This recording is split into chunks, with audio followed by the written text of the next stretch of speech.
அனைவருக்கும் வணக்கம். யுக்ரைனுக்கும் ரஷ்யாவுக்குமான போர் உச்சகட்டத்தை அடைஞ்சிருக்க நண்பர்களே. கடந்த சில நாட்களுக்கு முன்பு யுக்ரைனுடைய ராணுவம் ரஷ்யாக்குள்ள பூந்து கர்க்ஸ் அப்படிங்கிற ஒரு பகுதிக்குள்ள கிட்டத்தட்ட 1000 சதுர கிலோமீட்டர் அளவுக்கு நிலப்பரப்பை தான் கட்டுப்பாட்டில் எடுத்திருக்குது. இது ரஷ்யாவுக்கு ஒரு மிகப்பெரிய பின்னடைவாக கருதப்பட்டது. நேற்றைய தினம் ரஷ்யா ஒரு கடுமையான தாக்குதலை யுக்ரைனின் மீது நடத்தி இருக்குது. அதற்கு பிறகு யுக்ரைனுடைய அந்த பாடி லாங்குவேஜ் சொல்லுவோம்ல, யுக்ரைனுடைய அந்த அப்ரோச்சே மாறிடுச்சுன்னு சொல்லலாம். அது யுக்ரைனுடைய ராணுவ பேச்சாளர் வெளியிட்ட ஒரு அறிக்கையில் அவர் சொன்ன விஷயம், யுக்ரைனு எங்கேயோ ஆடி போய் கிடக்குது அப்படிங்கிறத தெளிவாக காட்டுது. யுக்ரைனுடைய தாக்குதல், அதற்கு பிறகு ரஷ்யாவுடைய எதிர் தாக்குதல், அதற்கு பிறகு யுக்ரைன் ஏன் ஆடி போயிருக்குது அப்படிங்கிறத பற்றி தான் இன்னைக்கு பார்க்க போகிறோம் நண்பர்களே. வாங்க நண்பர்களே, என்னுடைய குரல் கொஞ்சம் சரியில்லை, இன்னைக்கு கொஞ்சம் அட்ஜஸ்ட் பண்ணிக்கோங்க. அநேகமாக ஒரு 1 or 2 டேஸில் சரியாயிரும்னு நினைக்கிறேன். என்னுடைய கல்லூரி நண்பர்களுடைய அலுமினி மீட்டுக்கு போயிருந்தேன். அங்கே ஏதோ ட்ராவலில் தண்ணி ஒத்துக்கல போல் இருக்கு. ஸோ கொஞ்சம் தொண்டை ரிப்பேர், கொஞ்சம் அட்ஜஸ்ட் பண்ணிக்கோங்க நண்பர்களே. விரைவில் என்னுடைய குரல் சரியாயிரும் அப்படின்னு எதிர்பார்க்குறேன். வாங்க நண்பர்களே, வீடியோவுக்கு போகலாம்.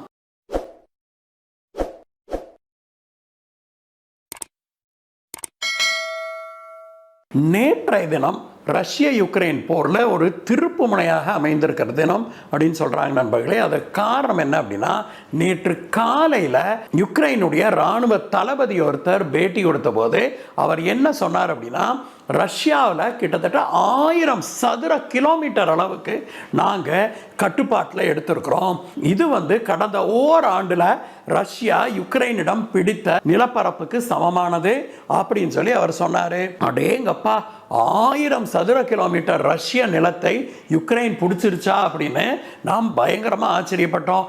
இதில் அதை விட அதிர்ச்சி என்னன்னா, ஆகஸ்ட் 6ஆம் தேதி யுக்ரைன் திடீர்னு ஒரு சர்ப்ரைஸ் அட்டாக் ஒன்று ரஷ்யாவுடைய கர்ஸ்க் பகுதியின் மீது நடத்துச்சு. ரஷ்யா சற்றும் எதிர்பாராத ஒரு தருணத்தில், ஏன் இன்னும் சொல்லணும்னா ரஷ்யா கொஞ்சம் அசந்து இருந்த ஒரு தருணம்னு கூட சொல்லலாம். ஏன்னா கடந்த 2 மாதங்களாக எப்படியாவது இந்த போரை முடிவுக்கு கொண்டு வரணும், ஜோ பைடன் தோத்துருவாரு, அங்கே ட்ரம்ப் ஜெயிச்சிருவாரு அப்படிங்கிற ஒரு எண்ணம் வந்ததுலேருந்தே யுக்ரைன் ரொம்பவுமே பம்பிக்கிட்டு ரஷ்யாவுடனான இந்த போரை ஒரு முடிவுக்கு கொண்டு வந்துடணும், அதுவும் அமெரிக்காவுடைய அதிபர் தேர்தலுக்கு முன்பாக முடிச்சிடணும் அப்படிங்கிற ஒரு எண்ணத்தில் தான் ஜெலன்ஸ்கி பயணிச்சுக்கிட்டு இருந்தார் அப்படிங்கிறது நமக்கு எல்லாமே தெரியும். அது தொடர்பாக நாமளும் கூட வீடியோலாம் போட்டிருந்தோம். ஆனால் அப்படி ஒரு சூழ்நிலை இருந்துகிட்டு இருந்த போது திடீர்னு ஆகஸ்ட் 6ஆம் தேதி ஒரு பயங்கரமான ஒரு வெல் கோஆர்டினேட்டட் அட்டாக் அப்படின்னு சொல்லணும். அதாவது யுக்ரைனுடைய தரைப்படை, யுக்ரைனுடைய படைகள் ஒன்றாக இணைந்து ஒரு மிகப்பெரிய தாக்குதலை ரஷ்யாவுடைய கர்ஸ்க் பகுதியின் மீது நடத்தினாங்க. தாக்குதல் மட்டுமில்ல, அங்கே வான் தாக்குதல் ட்ரோன் மூலமாக நடந்து கொண்டிருந்த அதே சமயத்தில் கீழே இருந்து கிரவுண்ட் ஃபோர்ஸஸ், ராணுவம், தரைப்படை உள்ளுக்குள்ள ரஷ்யாவுக்குள்ள பூந்து அப்படியே ஒவ்வொரு டவுனாக பிடிச்சிக்கிட்டே போயிருக்குது. கிட்டத்தட்ட 1500க்கும் மேற்பட்ட நகரங்களை தன்வசப்படுத்திருச்சு இந்த யுக்ரைன் ராணுவம் அப்படின்னு மறுநாளே செய்திகள் வந்தது. இது எல்லாமே ஒரே நாளில் நடந்து முடிஞ்சிருச்சு. பல ஊர்களில் யுக்ரைன் இராணுவத்தினர் தங்களுடைய கொடியை அங்கே ஏற்றி அந்த பகுதி தங்களுடைய கட்டுப்பாட்டுக்குள்ள வந்து விட்டதை உலகுக்கு அறிவிச்சாங்க. இதில் அந்த பகுதியில் வாழ்ந்த 1 லட்சத்துக்கும் மேற்பட்ட ரஷ்ய மக்கள் பிற பகுதிகளுக்கு தப்பிச்சு ஓடுனாங்க அப்படிங்கிறதையும் நாம் செய்தி வாயிலாக படித்தோம். என்னடா திடீர்னு யுக்ரைன் இப்படி ஒரு தாக்குதலை நடத்துது அப்படின்னு நாம் நினைச்சோம். ஆனால் ஆச்சரியப்படுறதுக்கு ஒன்றும் இல்லை நண்பர்களே. ஏன் அப்படின்னா, ஜெலன்ஸ்கிக்கு திடீர்னு வந்த தைரியம் எங்கேருந்து வந்தது அப்படின்னு பார்த்தா, மீண்டும் அமெரிக்காவுடைய அதிபர் தேர்தலுடைய முடிவுகள் பற்றின ஹேஷியங்கள் தான் ஜெலன்ஸ்கியுடைய இந்த வேலைக்கு காரணம் சொல்கிறாங்க. அங்கே இப்போ ட்ரம்ப்புக்கும் கமலா ஹாரிஸுக்கும் ஒரே லெவலில் இருக்குது அப்படின்னும், அதாவது பாப்புலாரிட்டி ஒரே ரேட்டிங், பாப்புலாரிட்டி ரேட்டிங் ஒரே லெவலில் இருக்குது. இதில் யார் வேணால் ஜெயிக்கலாம், கமலா ஹாரிஸ் ஜெயிக்கிறது கூட வாய்ப்பு இருக்குது அப்படின்லாம் ஊடகங்கள் எழுத ஆரம்பிக்க ஜெலன்ஸ்கிக்கு உடனே தைரியம் வந்துருச்சு அப்படின்னு சொல்கிறாங்க. உடனே தன்னுடைய படை அனுப்பி ஒரு 1000 சதுர கிலோமீட்டரை ஒரு சர்ப்ரைஸ் அட்டாக்ல அடிச்சிருக்கிறாரு. ஏன்னா ஜெலன்ஸ்கி ஏற்கனவே பயந்து ஒதுங்குறாருன்னு சொல்லி ரஷ்யாவும் கொஞ்சம் அசால்ட்டாக இருந்துருச்சு அப்படின்னு தான் நினைக்கிறோம். ஆனால் அதற்கு பிறகு ரஷ்யா எடுத்த நடவடிக்கைகளை பார்த்தா இப்பொழுது ஜெலன்ஸ்கி ஆடி போயிருக்கிறான்னு சொல்கிறாங்க. நேற்று விடிய காலையில் ரஷ்யா ஒரு கடுமையான தாக்குதலை யுக்ரைனின் மீது நடத்தி இருக்குது. குறிப்பாக இந்த கர்ஸ்க் பகுதியின் மீது கடுமையான தாக்குதலை ரஷ்யா நடத்தி இருக்குது. ஆனால் ரஷ்யா இதுவரைக்கும் எவ்வளவு லேண்டை திருப்பி பிடிச்சது அப்படின்னு ரஷ்யா இதுவரைக்கும் அறிவிக்கவில்லை, யுக்ரைனும் சொல்லலை.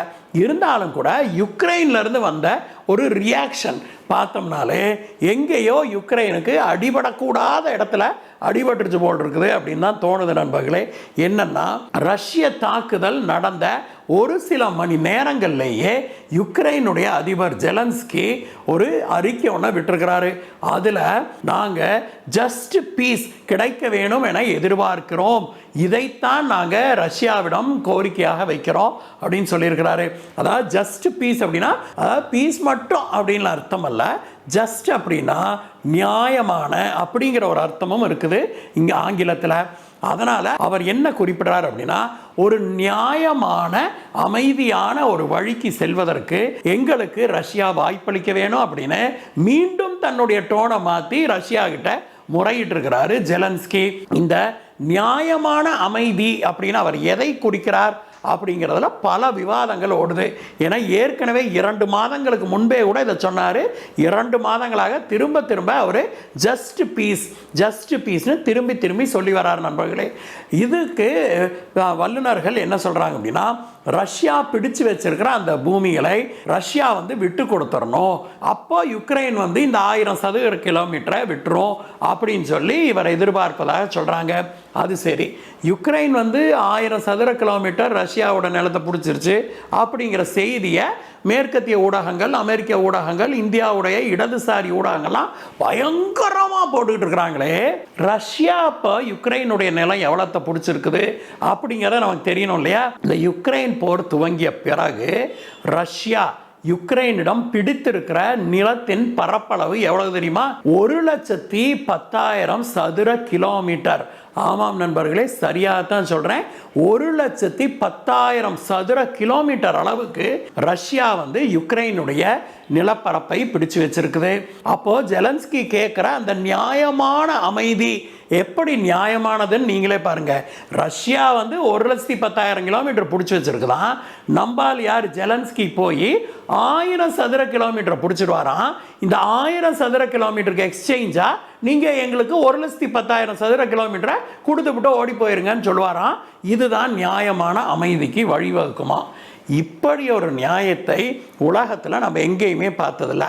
நாம் சொல்கிறதுலே பார்த்தோம்னா, ரஷ்யா யுக்ரைனுடைய பகுதியில் 1,10,000 சதுர கிலோமீட்டரை பிடிச்சிருக்குன்னு நம்ம சொல்கிறோம் இல்லையா?